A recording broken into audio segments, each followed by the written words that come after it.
അത് ശരി, പല്ലാങ്കുഴി കളിക്കാനുള്ള പരിപാടിയാണല്ലേ? സമയമില്ല അച്ഛനെ, പോയിട്ട് വേറെ പണിയുണ്ട്.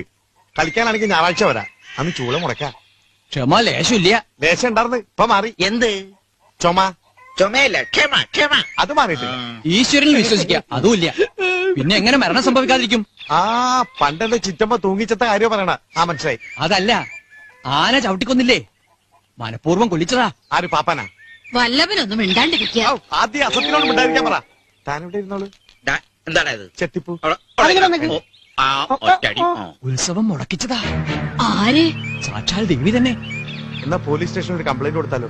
നിഷേധിയാണല്ലേ? അങ്ങനെ കുറച്ച് മാറിയിരിക്കാം. അടുത്തേക്ക്. ഇങ്ങോട്ടല്ല, അങ്ങോട്ട് മാറിയിരിക്കാം. ഇനിയും ഉത്സവങ്ങൾ മുടങ്ങും, മരണങ്ങൾ സംഭവിക്കും. ദേവി, വർഷങ്ങൾക്ക് മുൻപ് ഒരു പെൺകുട്ടി ചീവേലിക്കലിൽ തലയിടിച്ച് മരിച്ചില്ലേ? അതിന്റെ ഫുൾ ഡീറ്റെയിൽസ് പോലീസ് സ്റ്റേഷനിലുണ്ട്. സർക്കിൾ അന്യപുരുഷനെ സ്നേഹിച്ചതിന്റെ പേരില ആ കുട്ടി മരിച്ചത്. ആ ഡീറ്റെയിൽസ് പോലീസ് സ്റ്റേഷനിലുണ്ട്. ഒന്നും മിണ്ടാണ്ടിരിക്കുക. അതൊക്കെ മരിച്ചിട്ട് വർഷങ്ങൾ കുറെ ആയില്ലേ? ഇനി ആ ഡീറ്റെയിൽസ് എടുക്കണോ? വേണമെങ്കിൽ അത് കൊടുക്കാം. ആ കുട്ടി മരിച്ചൊരു ശാപം 7 തലമുറ പിന്തുടരും. എത്ര? 7. 1 2. അപ്പൊ ഞാൻ പെടില്ല. എന്താ? ഞാൻ 8ാമതാണ്. നീ ഒന്നും മിണ്ടാതിരി. ഇനി എന്താ പ്രതിവിധി? ഇപ്പൊ പറയാം. ശുക്രൻ ഓ, കവടി. നീയല്ല, അങ്ങനെ നോക്കട്ടെ.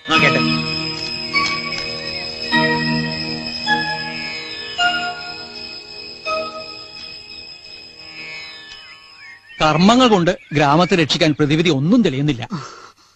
എങ്കിലും ഒരാൾ വരെ ഈ ഗ്രാമത്തിന്റെ രക്ഷകൻ. ഒരു പച്ച ഷർട്ട് ഇട്ട ആളാണോ? അല്ല. ചോപ്പ്? എന്തിനാ? ചോപ്പ് ഷർട്ട് വീട്ടിലുണ്ടേ. എടാ, പച്ചയും ചുവപ്പും ഒന്നും അല്ല. ഓ, എന്നാ തന്നെ പോലെ ഷർട്ടിടാത്ത കഷ്ണിക്കാരനായിരിക്കും. ആ രക്ഷകൻ ഈ ഗ്രാമ